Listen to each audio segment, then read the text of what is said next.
Hi. We're eating. You know that?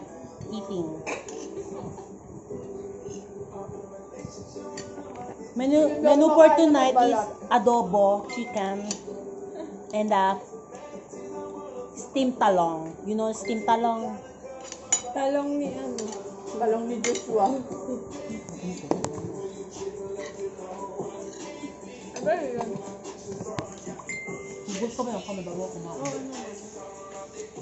Kumakain pa kami ng adobo.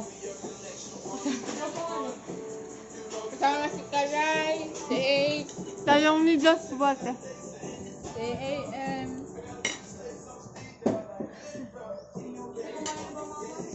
Ito may-ari ng bahay. Eka. At si Jean. Nasa si Jean? Ba't wala si Jean? Sis pare ka rin. Huwag kang ano rin. Lapit-lapit tayo. Kumain kayo, no? Kumain. Ano ba? Huwag na nga.